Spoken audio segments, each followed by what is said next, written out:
Olá a todos e todas, estamos voltando aqui de um pequeno recesso com nossa conversa na margem esquerda e hoje discutindo, debatendo, levando para vocês um assunto que acaba estando, que acabou voltando na realidade, para o nosso país e também, de alguma forma,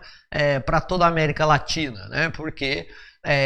nós vamos falar hoje do militarismo na América Latina, baseado no livro do Alain Rouquet, que é um diplomata francês, que inclusive foi embaixador da França no Brasil, ele ainda é vivo e escreveu esse livro aqui no final dos anos 80, quando ainda havia alguns governos militares na América Latina e tal, e naquele período em que o continente foi assolado aí por muitas ditaduras militares, a Bolívia passou por mais de 180 golpes de Estado, num período aí de 30 anos, e tal. Então é uma questão bastante complexa, e o militarismo na América Latina hoje, de uma certa forma, e principalmente no Brasil, ele tem voltado devido ao governo atual, que é de um ex-capitão do exército e que usa muito a retórica ditatorial, autoritária e tudo mais, e sempre já no seu governo usando de artifícios para que o país possa novamente entrar num período autoritário, não propriamente numa ditadura militar, mas de um autoritarismo, um governo autoritário, onde os militares teriam uma proeminência. Os militares, inclusive, já têm uma proeminência no governo, porque são milhares de militares que estão ocupando cargos civis no governo atual. E o Alain Rouquet, primeiro o livro vai aparecer aí, a produção vai colocar o livro para a gente dar uma olhada, a editora Alfa Ômega, ele infelizmente está fora de catálogo, mas dá para comprar em sebos e tal, e é bastante interessante. E também vai mostrar uma foto atual do Alain Rouquet, logo aí vai aparecer. E o Alain Rouquet é um dos europeus assim, mais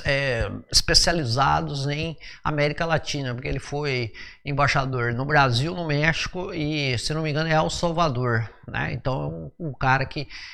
além de ser um diplomata, foi embaixador, também é um estudioso, E ele, inclusive, recentemente deu uma entrevista falando, exatamente do problema que nós estamos passando no Brasil,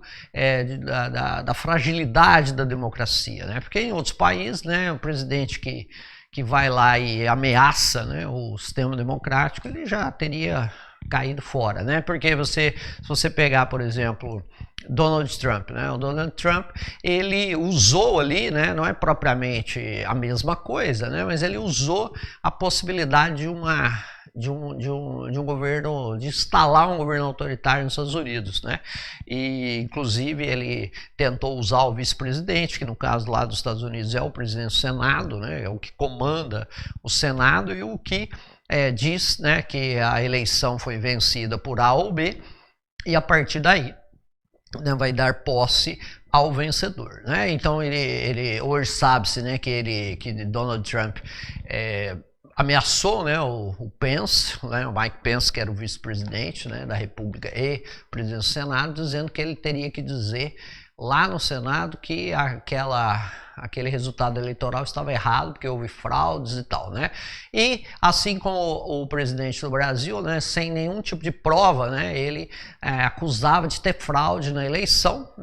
Todas as ações judiciais que ele colocou,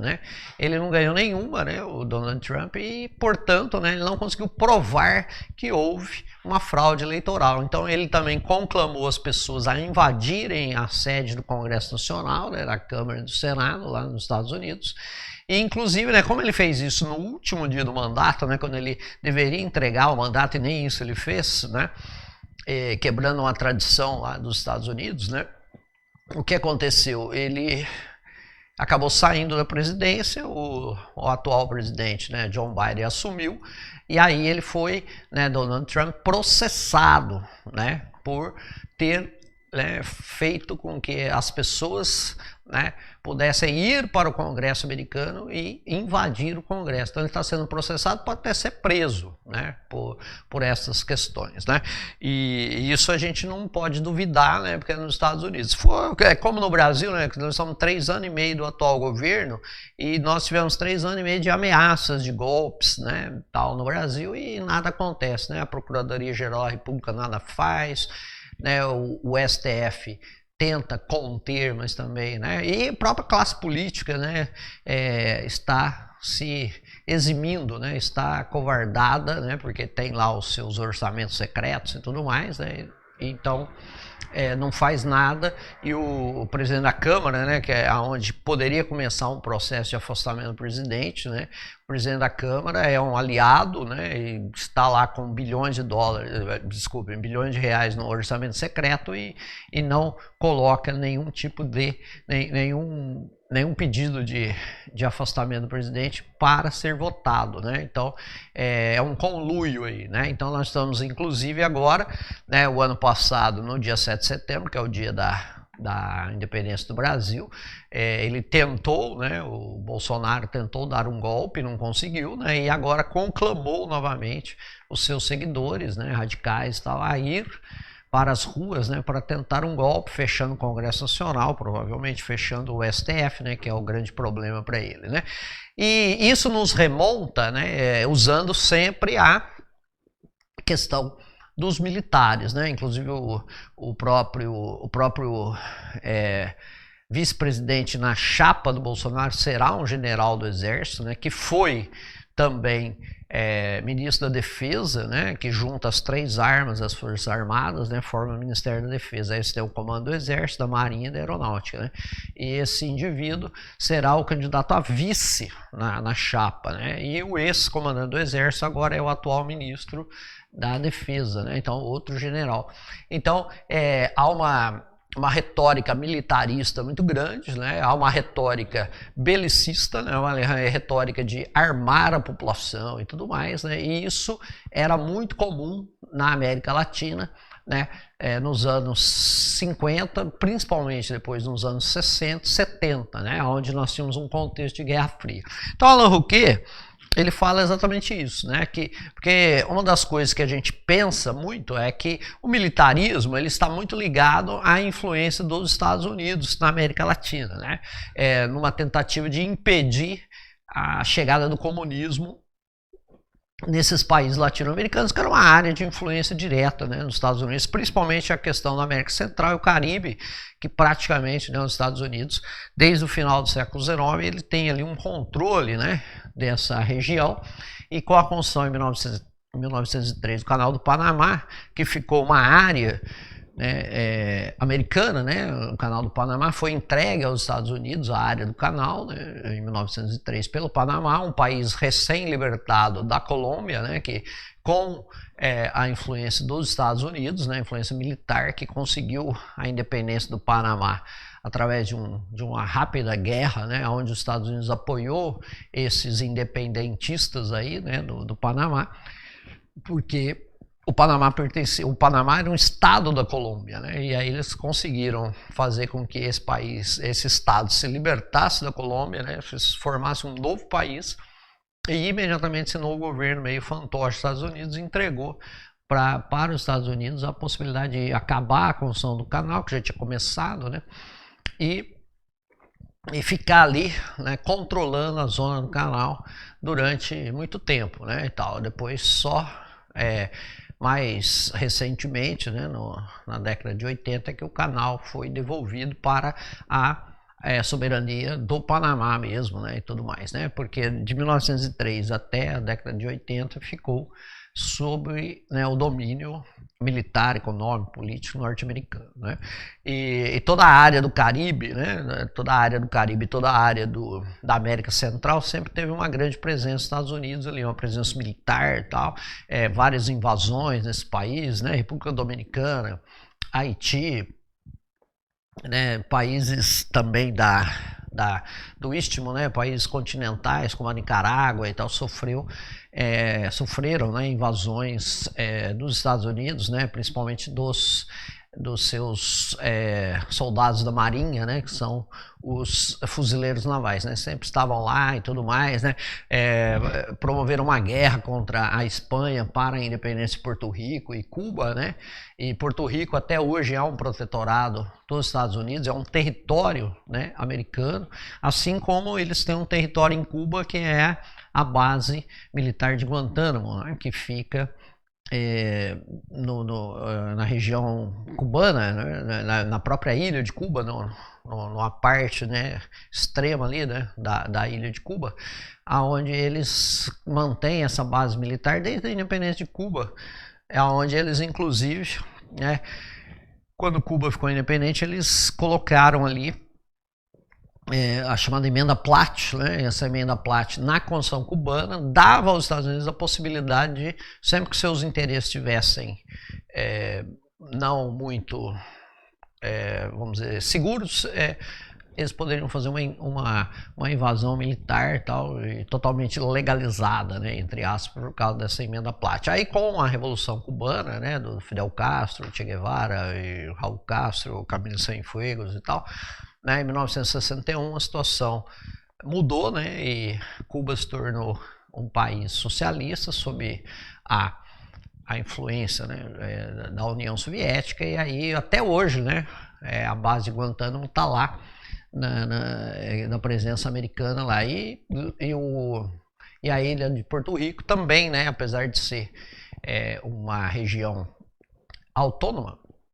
no sentido, né, do administrativo, etc., né, quem indica lá o governador da ilha é o presidente dos Estados Unidos, né? Então é um território americano, não é um estado americano, né? Mas é um território americano, assim como eles têm várias ilhas também no Pacífico e também no Caribe. Então esses países do Caribe e do Istmo da América Central, né, América Central continental, sempre tiveram uma grande influência dos Estados Unidos, né? Então ali o militarismo ele está muito ligado à presença dos Estados Unidos ali e até a formação de guerrilhas, né, contra a presença dos Estados Unidos ali, das grandes empresas americanas e tal, né, que levavam sempre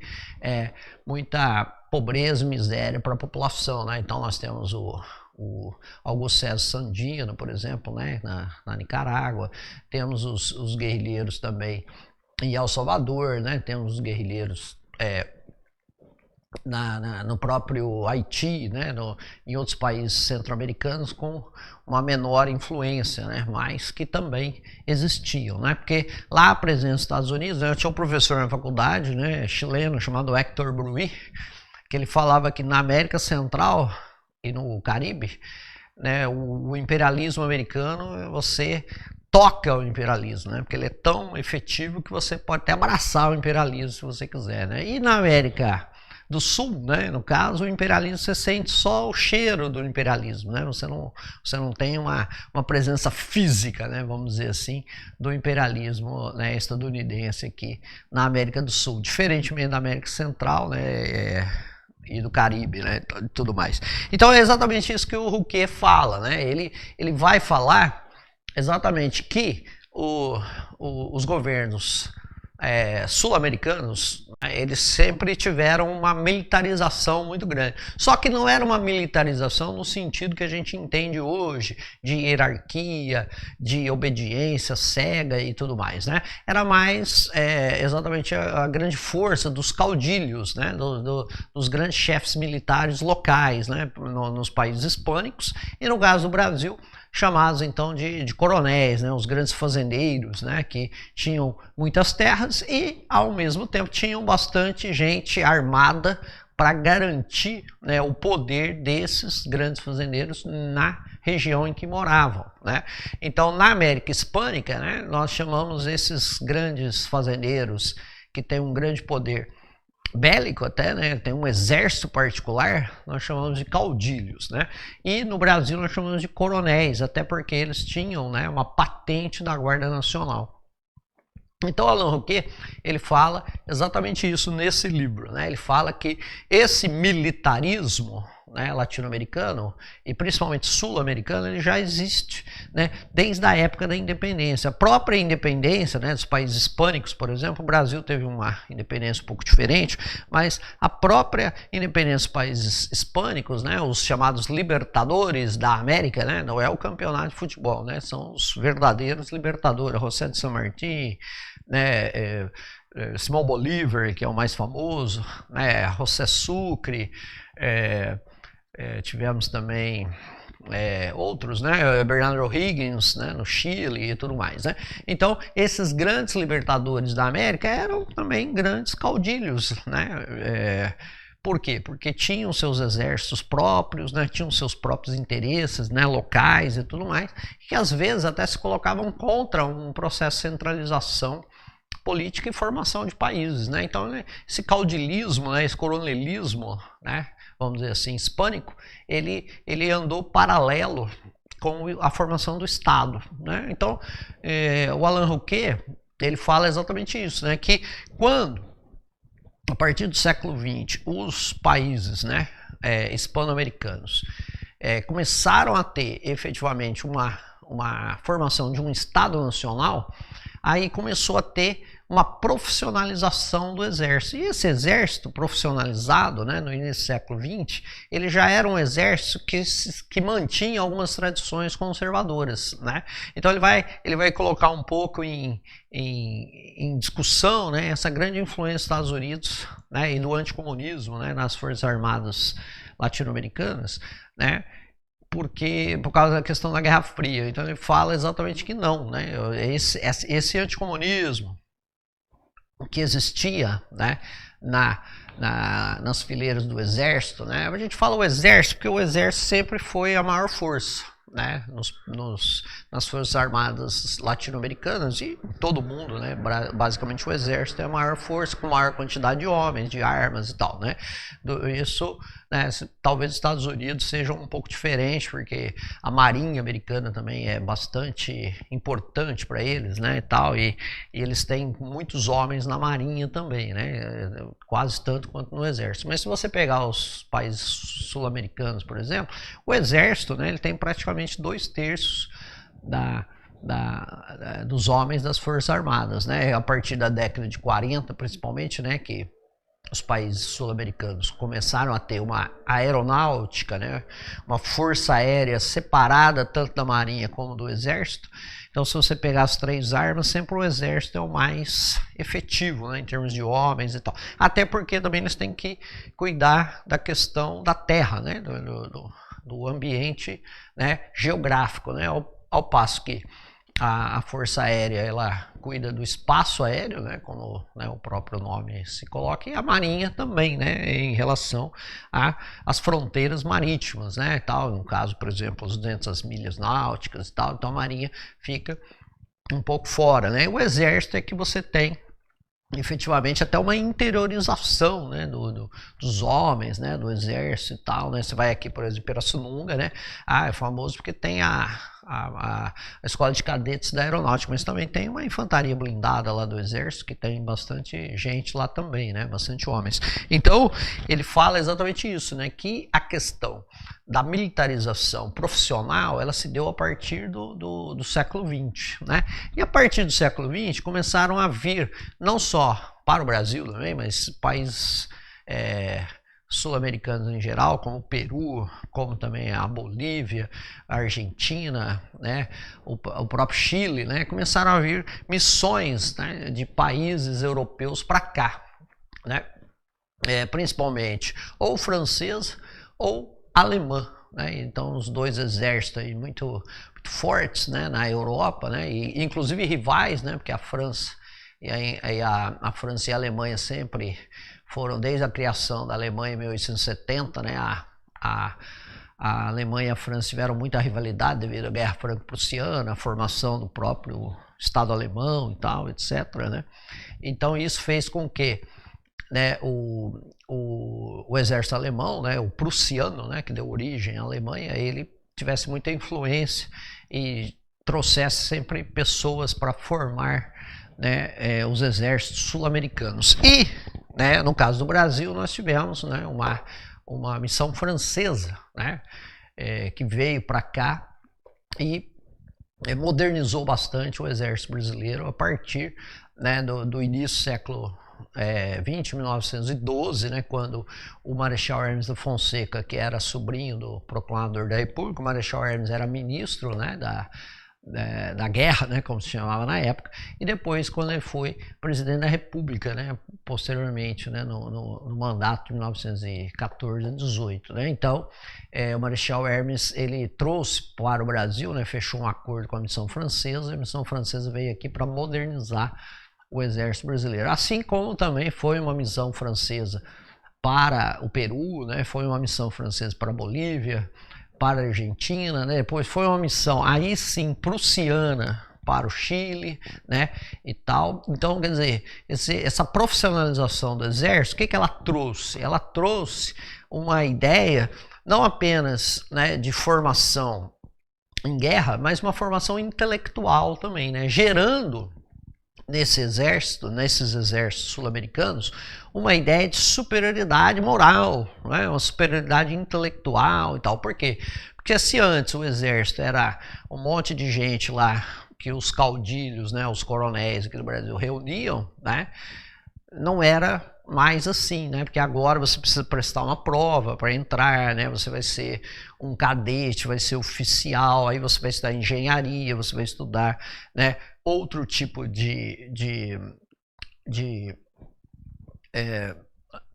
ciência, né, também, tal, né? Então você vai formar dentro, né, de uma academia militar com alto nível científico, né? Então isso foi gerando, e aí com a questão da disciplina, com a questão da profissionalização, aonde, né, isso aí tudo baseado no Rouquet, né, aonde essa profissionalização gerava, né, também a hierarquia, não por questões políticas, mas por questões de mérito, né? Então aqueles alunos que são melhores, eles são promovidos antes dos alunos que são, né, piores. Então você pega, por exemplo, no Brasil, né, se a gente pegar especificamente o Brasil, você tem o IME, né, que é o Instituto, né, Militar de Engenharia, né, que é uma escola extremamente importante, né, muito difícil de você entrar para você ser engenheiro no Exército, né. Você tem o ITA, né, o Instituto Tecnológico de Aeronáutica, que é também uma escola onde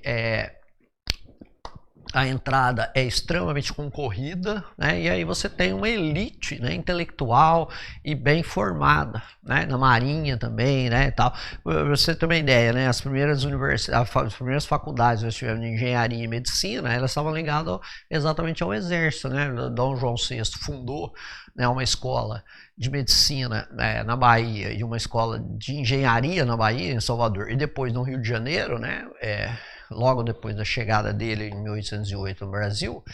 e ele fez isso dentro das escolas militares, né? Então, quer dizer, a profissionalização veio vindo e você formou nessas escolas militares, você formou uma elite intelectual, né? E que poderia, então, não se sentia inferior a elite política, né, que também tinham pessoas, né, com grande formação, né, foram médicos, advogados, também engenheiros civis, né, tal, etc.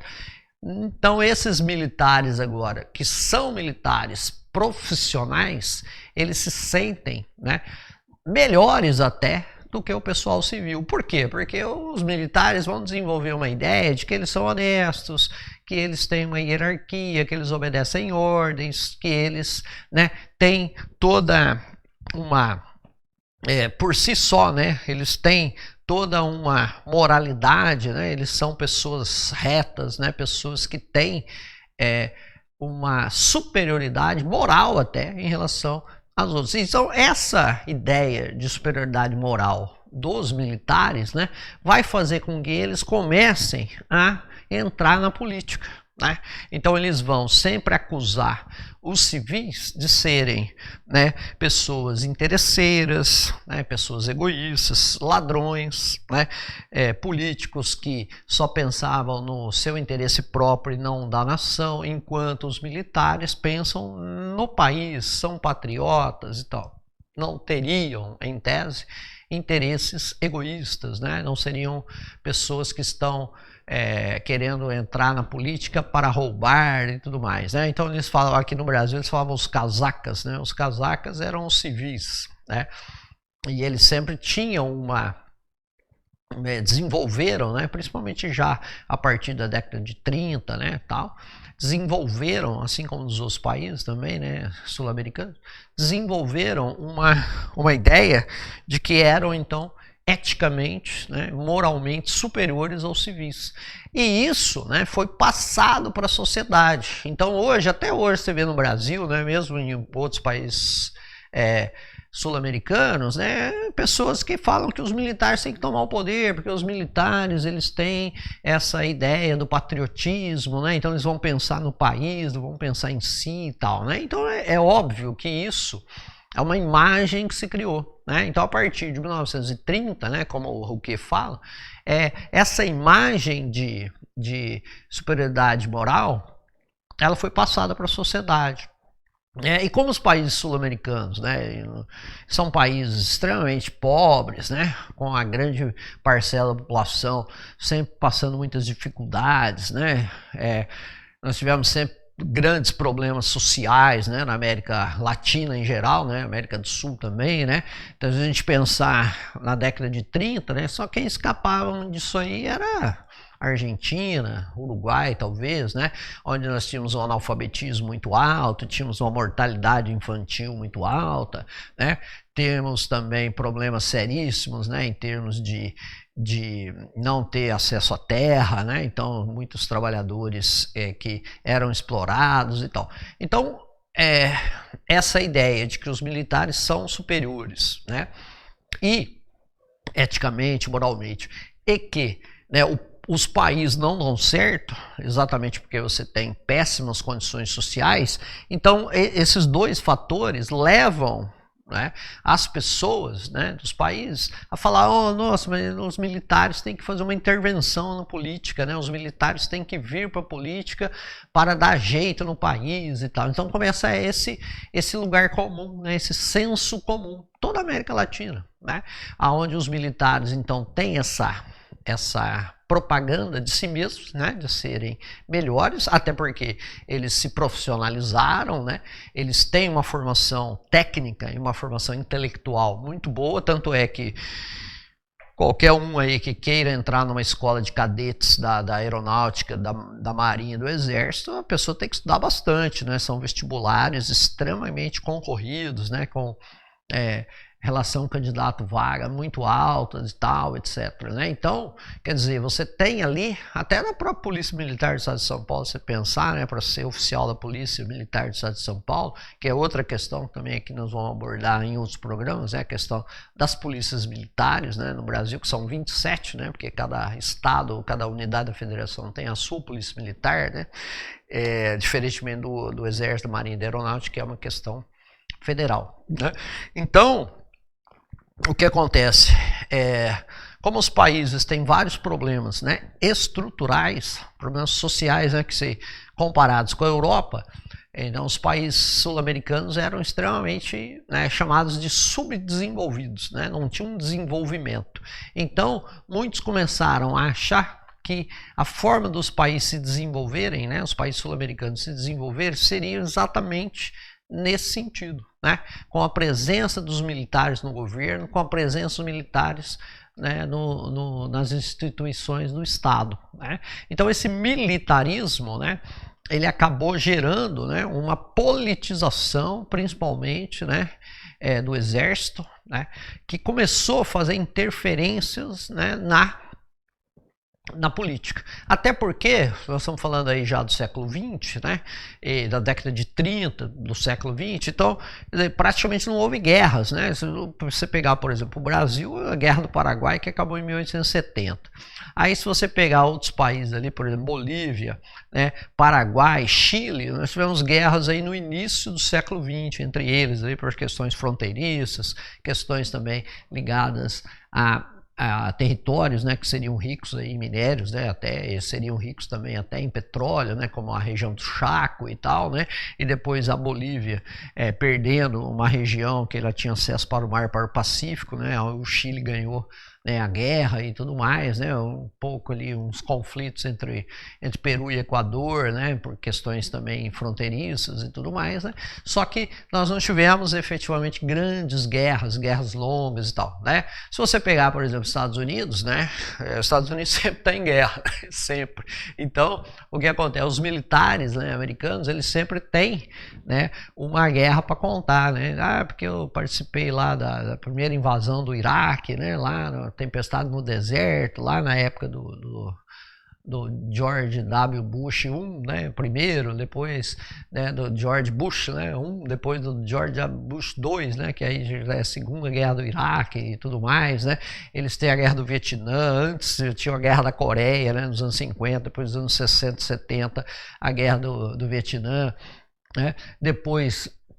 eles têm muitas incursões, né, em vários países africanos, por exemplo, né, tem também incursões em países latino-americanos e tal. Então, quer dizer, os militares americanos sempre têm uma guerra, né, e também os Estados Unidos depois, né, principalmente depois da Segunda Guerra Mundial, os Estados Unidos e até antes, né, mas depois da Segunda Guerra Mundial, eles têm muita presença militar na Europa também, né, e mesmo antes, né, muita presença militar na região do Pacífico e na própria região da América Central, como a gente comentou, né? Então, os Estados Unidos sempre tem um envolvimento muito grande em guerras, né? Diferentemente dos países, né, sul-americanos, que a partir da década de 20 praticamente já não tem guerra. Então, o que acontece com esses militares? Eles se voltam muito para a política. Num país subdesenvolvido, ele fala, pô, eu posso dar jeito nesse país aqui, o exército, né? Tal, nós podemos dar jeito no país.